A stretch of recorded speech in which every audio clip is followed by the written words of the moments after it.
नमस्कार दोस्तों, इसके पहले हम लोग पंचतंत्र के पहले तंत्र का दूसरा कहानी पढ़ चुके हैं, ढोल की पोल गुमाई हुई कहानी, जिसमें हमें सिखाया गया है कि शब्द मात्र से डरना उचित नहीं है। ठीक है, आज हम तीसरी कहानी पढ़ेंगे जिसका नाम है अकल बड़ी या भैंस। ठीक है, तो इससे पहले क्या है, हमारा कुछ वार्तालाप है। ठीक है, और ये वार्तालाप हमें काफ़ी कुछ सिखाता है, तो इसे हम छोड़ेंगे नहीं, इसे भी हम पढ़ते चलेंगे धीरे धीरे। ठीक है, तो चलिए हम लोग यहाँ से स्टार्ट कर लेते हैं। ठीक है, इसलिए मैं कहता हूँ कि शब्द मात्र से डरना उचित नहीं है। ठीक, पिंगलक ने कहा, मेरे सभी साथी उस आवाज़ से डरकर जंगल के भागने की योजना बना रहे हैं। पिंगलक शेर बोलता है कि मेरे जो सभी साथी हैं उस आवाज़ से डर करके जंगल से भागने की योजना बना रहे हैं। इन्हें किस तरह धीरज बढ़ाऊँ मैं, इन्हें किस तरह मैं रोकूं? तो दमनक गिदड़ बोलता है, इसमें क्या दोष है? सेवक तो स्वामी का ही अनुसरण करता है। जैसा जैसा स्वामी होगा वैसा ही सेवक होगा, जैसा स्वामी होगा वैसा ही सेवक होगा। यही संसार की रीति है। आप कुछ काल धीरज रखें, आप कुछ समय तक धीरज रखिए, साहस से काम लीजिए, मैं शीघ्र ही इस शब्द का स्वरूप देखकर आऊँगा। ये कहता है दमनक पिंगलक शेर से। पिंगलक शेर बोलता है, तू कहाँ जाने का साहस करेगा रे, तू जाने का वहाँ साहस करेगा? तो दमनक गिदड़ बोलता है, स्वामी के आदेश का पालन करना ही सेवक का काम है। स्वामी की आज्ञा हो तो आग में कूद पड़ूं, समुद्र में छलांग मार दूं। देखिए कितनी बड़ी बड़ी बातें कर रहा है ये दमनक गिदड़। पिंगलक शेर बोलता है कि यार दमनक, जाओ और इस शब्द का पता लगाओ। ठीक है, तुम्हारा मार्ग कल्याणकारी हो, यही मेरा आशीर्वाद है। तब दमनक पिंगलक को प्रणाम करके संजीवक के शब्द की ध्वनि का लक्ष्य बांधकर उसी दिशा में चल देता है। ठीक, संजीवक जो बैल रहता है वो जिस दिशा में वो बोलता रहता है उसी दिशा में वो चल पड़ता है। पिंगलक की बात को पिंगलक को प्रणाम करके दमनक गिदड़। दमनक के जाने के बाद पिंगलक ने सोचा, यह बात अच्छी नहीं हुई कि मैंने दमनक का विश्वास करके उसके सामने अपने सारा मन का भेद खोल दिया। अब देखिए जो पिंगलक शेर है वो सोचता है कि यार ये कुछ बुरा तो नहीं कर दिया कि हम राजा हैं और अपना मन का जो है कि सारा भेद खोल के बता दिए उसको। हम अपना उसको क्या कर दिए, अपना जो भेद है, जो मेरी कमियां हैं उसको बता दिए, जो मेरा डर था वो बता दिए। कहीं इसका लाभ उठाकर वो दूसरे पक्ष से मिल जाए, किसी दूसरे शेर से जाके मिल जाए और मेरे ऊपर कोई आक्रमण ना करने लगे। ठीक है, तब तो बहुत बुरा होगा यार, मुझे दमनक का भरोसा नहीं करना चाहिए था। कहता यार मुझे दमनक का तो भरोसा नहीं करना चाहिए था, क्योंकि वह पदच्युत है, वो पद से हटाया गया है। उसका पिता मेरा प्रधानमंत्री था। ठीक है, जो दमनक गिदड़ था उसके जो पिताश्री थे वो पिंगलक शेर के प्रधानमंत्री हुआ करते थे। एक बार सम्मानित होकर अपमानित हुआ सेवक विश्वास पात्र नहीं होता है। देखिए काफ़ी बढ़िया सीखा यहाँ पे कि एक बार सम्मानित होकर अपमानित हुआ सेवक विश्वास पात्र नहीं होते हैं। वे इस अपमान का बदला लेने के लिए अवसर खोजते रहते हैं। इसलिए किसी दूसरे स्थान पर जाकर के मैं बैठ जाता हूँ और दमनक की क्या करता हूँ, प्रतीक्षा करता हूँ। यह सोचकर दमनक की राह देखता हुआ वह दूसरे स्थान पर जाके अकेला बैठ जाता है। कौन? पिंगलक शेर। ठीक है, दमनक जब संजीवक के शब्द का अनुसरण करता हुआ उसके पास पहुंचता है तो उसे देखकर बड़ी प्रसन्नता होती है कि चलो यार ठीक है, ज़्यादा बड़ा जो है कि मुसीबत नहीं है, कोई भयंकर जानवर नहीं है, बल्कि एक सीधा साधा बैल है बेचारा। उसने सोचा कि अब मैं संधि विग्रह की कूटनीति से पिंगलक को अवश्य अपने वश में कर लूँगा। आपत्तिग्रस्त राजा ही मंत्रियों के वश में होते हैं। देखिए यहाँ पे बहुत बड़ी लर्निंग्स है।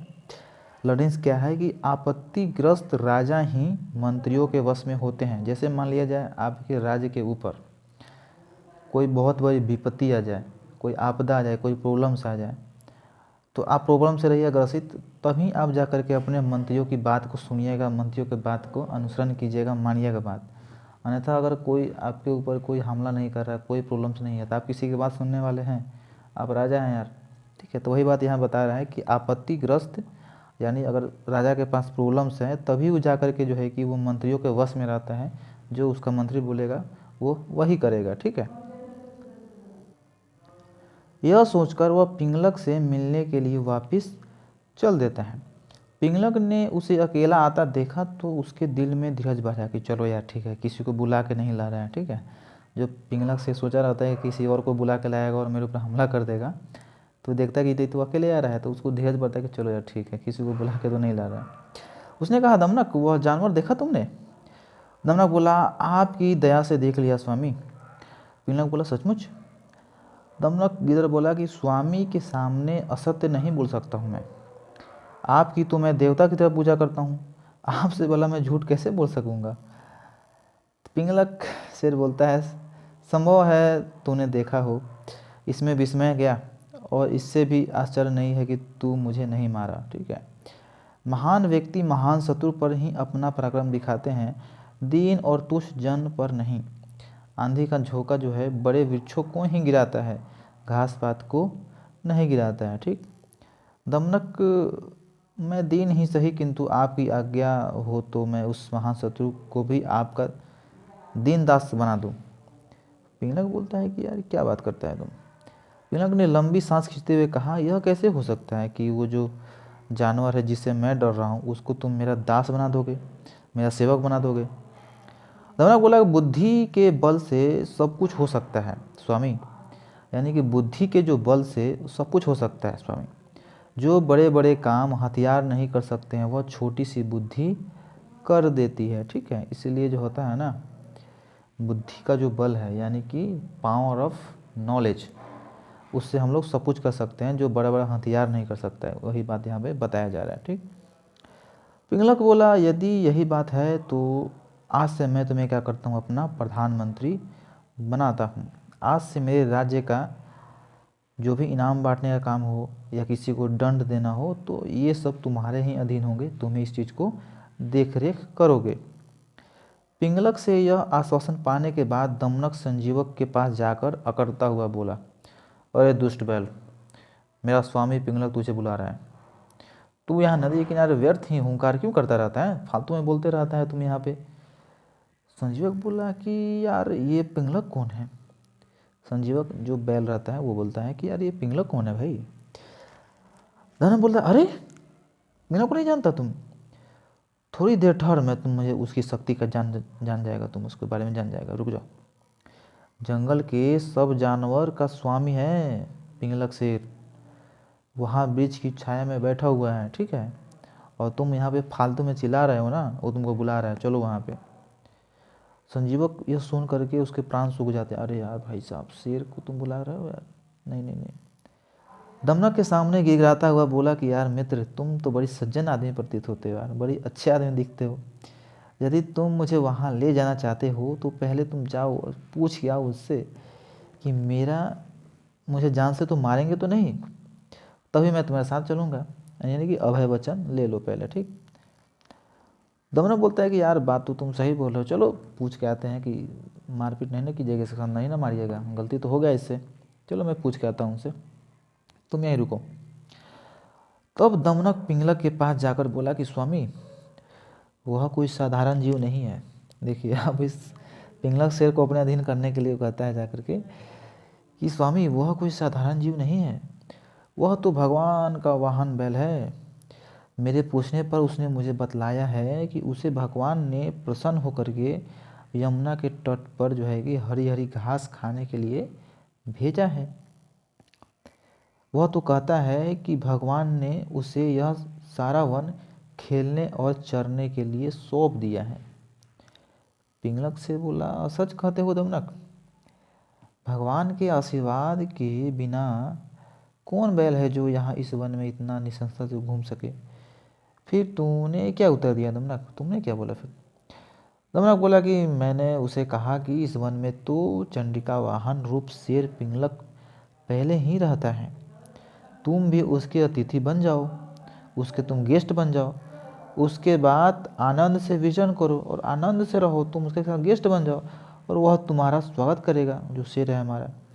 पिंगलक बोला, अच्छा, फिर उसने क्या कहा? तो दमनक बोला कि उसने यह बात मान लिया बात, ठीक है, और कहा है कि अपने स्वामी से जाकर के ना पहले ये अभय वचन लेकर आओ कि कुछ मेरा अनिष्ट तो नहीं करेंगे, मुझे थोड़ा सा जान वान मारने की धमकी वमकी तो नहीं देंगे, कुछ मेरा अनिष्ट तो नहीं करेंगे, अब शेर है बेचारा, क्या कब उसका दिमाग घूम जाए। तभी मैं तुम्हारे साथ चलूँगा। अब स्वामी जैसा चाहे मैं वैसा ही करूँगा, अब आपके ऊपर है, आप क्या कीजिएगा बताइए। दमनक की बात सुनकर पिंगलक बहुत प्रसन्न हुआ। अरे यार क्या बात करते हो यार, तुमने तो मेरा मुंह का बात छीन लिया। बहुत अच्छा कहा दमनक तुमने, तुम बहुत अच्छे आदमी हो। एक काम करो, मेरे दिल की बात तुमने कह दी, अब उसे अभय वचन देकर के मेरे पास जल्दी से लेकर आओ, जाओ। दमनक संजीवक के पास जाते जाते सोचने लगा कि स्वामी आज बहुत प्रसन्न है, बातों ही बातों में मैंने उसे प्रसन्न कर लिया। आज मुझसे अधिक धन्य भाग कोई नहीं है। चलिए, संजीवक के पास जाकर दमनक बड़ी सविनय से बोला कि मित्र, मेरे स्वामी ने तुम्हें अभय वचन दे दिया है, तुम्हारा वो कुछ नहीं करेंगे, ठीक है, बड़े अच्छे से रखेंगे। अब मेरे साथ आ जाओ तुम, ठीक है, किंतु राजप्रसाद में जाकर कहीं अभिमानी ना हो जाना, ठीक है। मेरे साथ मित्रता का संबंध बनाए रखना, और मैं भी तुम्हारे संकेत से राज्य चलाऊंगा। हम दोनों मिलकर राजलक्ष्मी का भोग करेंगे, यानी कि मेरे साथ तुम घुल मिल जाना, कोई दिक्कत नहीं है, जाना वहाँ पे आराम से गेस्ट बन करके, और भैया मुझे भी जीने देना, ठीक है, ये बात है। दोनों मिलकर पिंगलक के पास गए। पिंगलक ने नख विभूषित दक्षिण ओर हाथ उठाकर पिंगलक का स्वागत किया और कहा, कल्याण हो आपका, आप इस निर्जन वन में कैसे आ गए। संजीवक ने इस अपना वृतांत जो है कि अपना सारा कहानी सुना दिया। पिंगलक ने यह सब सुनकर कहा, मित्र डरो मत, इस वन में मेरा ही राज्य है।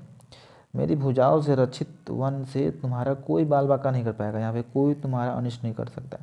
फिर भी अच्छा यही रहेगा तुम मेरे साथ रहो, ठीक है, अच्छा रहेगा। वन में अनेक भयंकर पशु रहते हैं, मान ले किसी का दिमाग ही खराब हो जाए, तुम्हारे साथ कुछ कर दे, ठीक है, ऐसा अच्छा है कि तुम मेरे साथ ही रहो, ठीक है। शेर और बैल की इस मैत्री के बाद कुछ दिन तो वन का शासन कर्टक और दमनक ही करते रहे, क्योंकि जो दमनक था वो क्या बन गया था, प्रधानमंत्री बन गया था। अब सारा जो इनाम बांटने का और दंड देने का सब उसी के हाथ में था। तो कुछ दिन तो बड़ी अच्छे से सब चीज चलता रहा, किंतु बाद में संजीवक के संपर्क से पिंगलक भी नगर की सभ्यता से परिचित होने लगा था, ठीक है। यानी कि संजीवक बैल था, उसके संपर्क में आने में से जो पिंगलक शेर था वो भी नगर की सभ्यता के बारे में जानने लगा था, समझने लगा था। संजीवक को सभ्य जीव मानकर वह उसका सम्मान करने लगा। जो संजीवक बैल था उसको अच्छा मान करके जो पिंगलक शेर था उसको बड़ी अच्छे से आदर करने लगा, और स्वयं भी संजीवक की तरह सुसभ्य होने का यत्न करने लगा। थोड़े दिन बाद संजीवक का प्रभाव पिंगलक पर इतना बढ़ गया कि पिंगलक ने अन्य सब वनचारी पशुओं की उपेक्षा करना शुरू कर दिया। प्रत्येक प्रश्न का पिंगलक संजीवक के साथ ही एकांत में मंत्रणा किया करता। कर्टक दमनक बीच में दखल नहीं दे पाते थे। संजीवक की इस मान वृद्धि से दमनक के मन में आग लग गई। अब संजीवक को तो बहुत मानदान हो रहा था, अब कर्टक और दमनक को लगे भैया ये कौन सी बात हो गई, इसको तो हम बुला के लाए थे और देखो साला सबसे ज़्यादा इसी का मान होने लगा।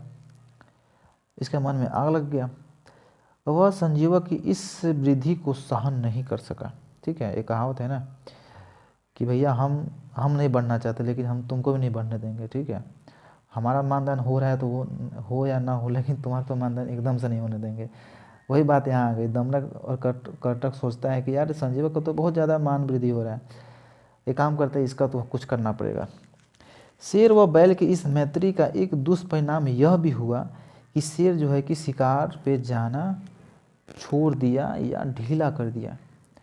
अब इससे हुआ क्या कि जो कर्टक था और दमनक था गिदड़, जब शेर शिकार करता था और मांस खा जाता था, और जो हड्डी बचता था उस हड्डी का जो है कि सेवन करते थे या खाते थे कर्टक और दमनक गिदड़।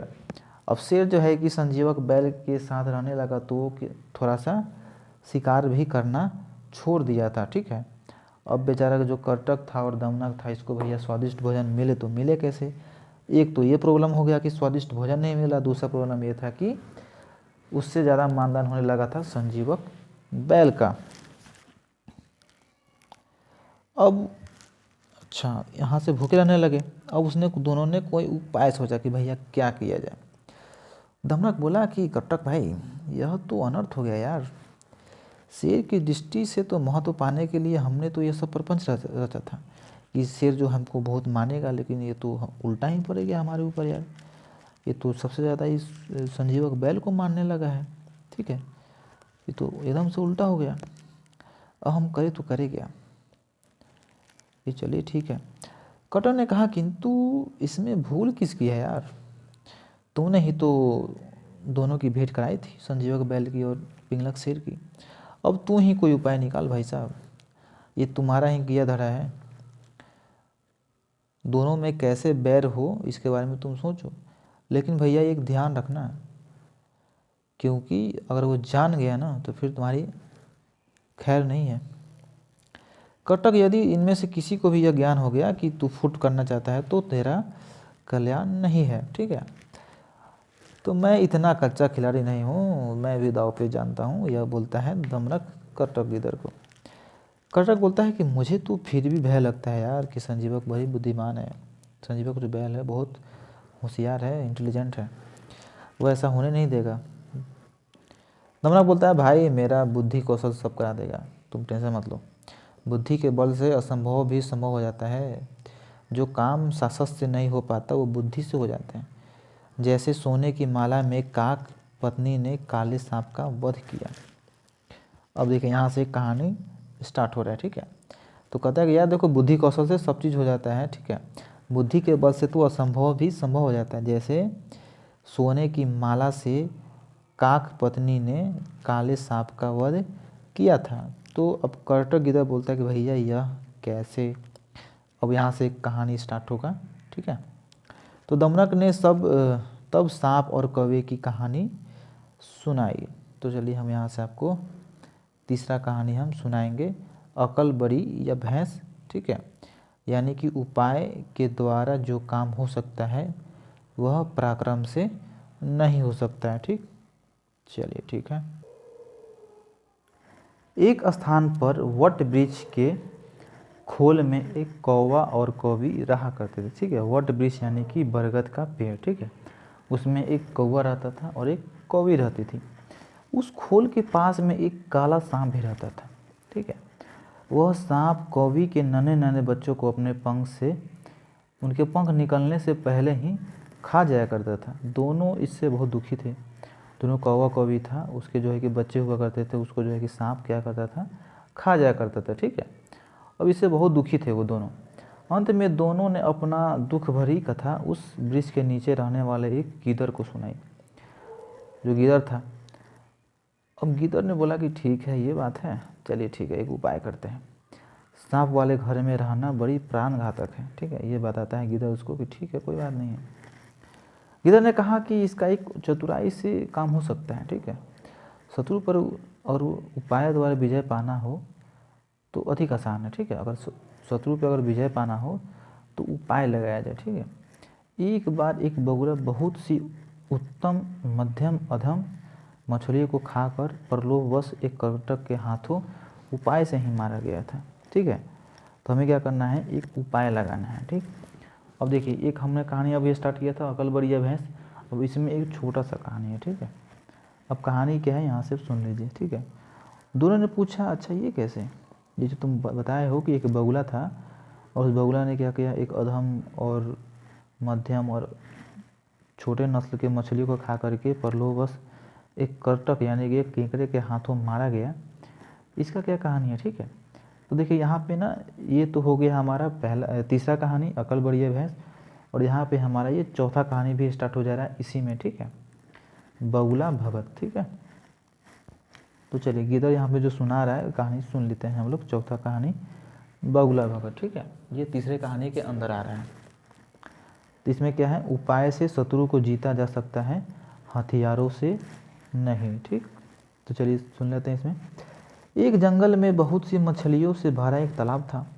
एक बगुला वहाँ प्रतिदिन मछलियों को खाने के लिए आता था। ठीक, किंतु वृद्ध होने के कारण मछलियों को वह पकड़ नहीं पाता था। इस तरह भूख से वह व्याकुल हुआ हुआ एक दिन अपने बुढ़ापे पर वो रो रहा था। ठीक है, एक जो बगुला था वो एक मछलियों से भरा तालाब था, उसमें आता था और खाता था मछली को, लेकिन वो इतना बूढ़ा हो गया था कि अब क्या है, वो मछली का शिकार नहीं कर पाता था। तो एक दिन क्या हुआ, बैठ करके किनारे पे वो रो रहा था, आंसू बहा रहा था। यह देख कर के वहाँ पे जो एक केकड़ा रहता है करकट, वो बोलता है मामा आज तुम पहले से बड़ी आनंद में भोजन करते थे पहले, तुम तो अब तुम क्या हो गया, रो रहे हो तुम, आंसू आंसू बहा रहे हो, क्या बात है। पोलो ने कहा कि देखो ना, तुम ठीक कहते हो, मुझे ना मछलियों को भोजन बनाने से विरक्ति हो चुकी है, मुझे ना अच्छा नहीं लग रहा है। आजकल अनशन कर रहा हूँ मैं, अनशन कर रहा हूँ यानी कि मैं खाना वाना छोड़ चुका हूँ।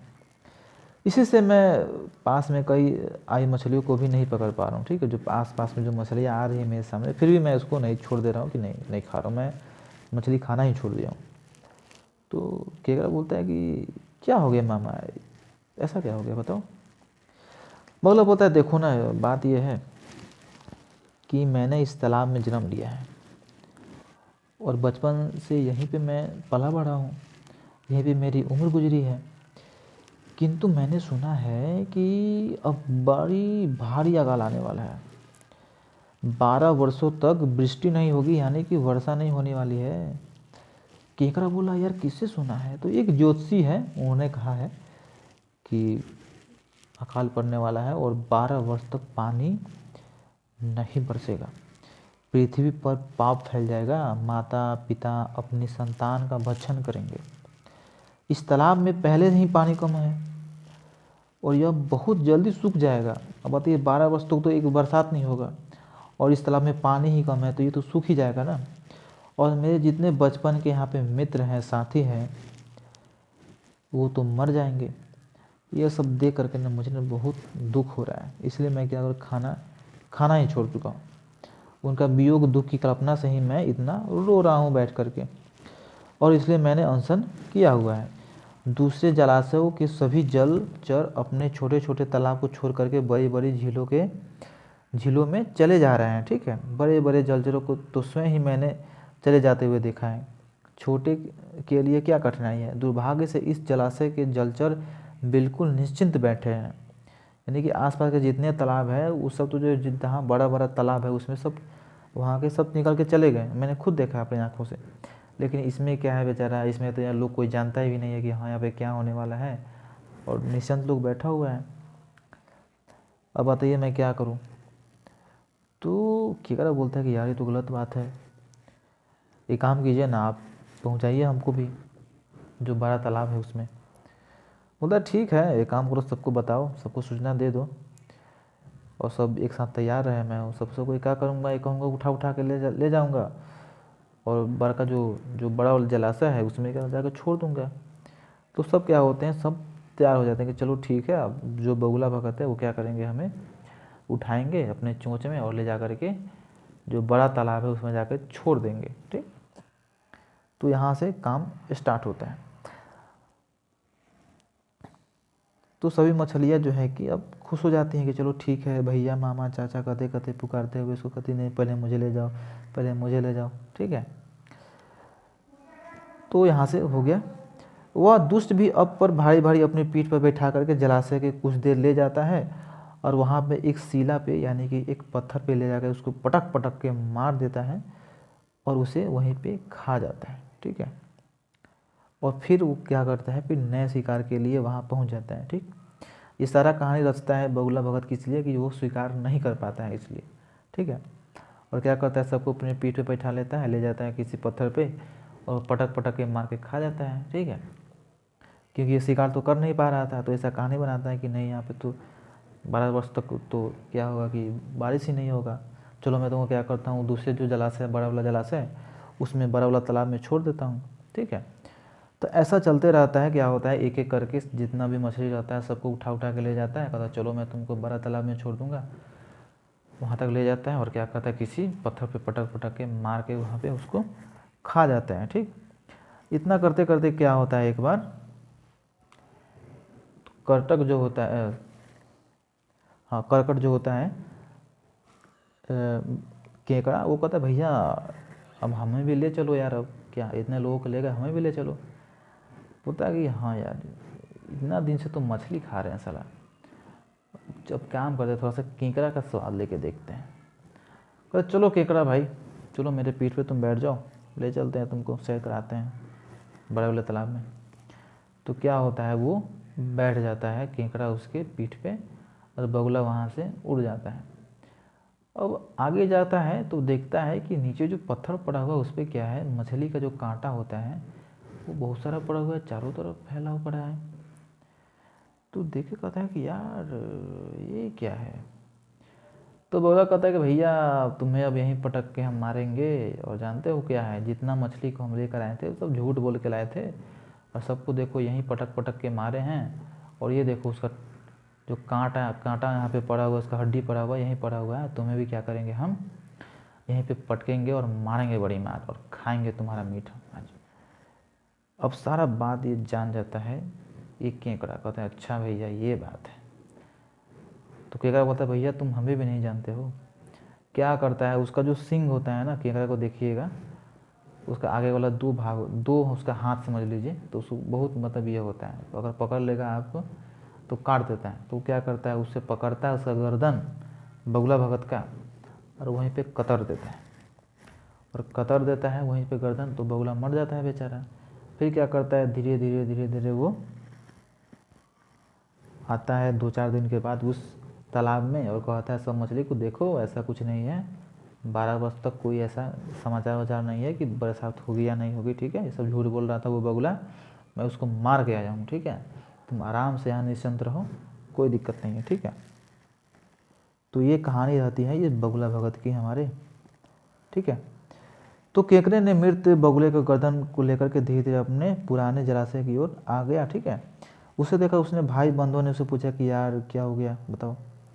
तो बताया अरे सब झूठा बात था वो सब चीज़, ठीक है। केकड़े ने हंसकर उत्तर दिया, मूर्खों तुम बगुलों के सभी मछलियों को यहाँ से ले जाकर एक शिला पर पटक पटक के मार दिया करता था। यह कहकर उसने अपने पास के बगुले की कटी हुई गर्दन दिखाई और कहा अब चिंता की कोई बात नहीं है, तुम यहाँ पे आनंद से रहोगे। तो यहाँ पे क्या होता है, हमारा ये कहानी ख़त्म होता है। कौन सा, बगुला भगत, ये हमारा चौथा कहानी। अभी तीसरा कहानी का हमें छोटा सा भाग अभी बचा हुआ है, चलिए उसको हम लोग पूरा कर लेते हैं, ठीक।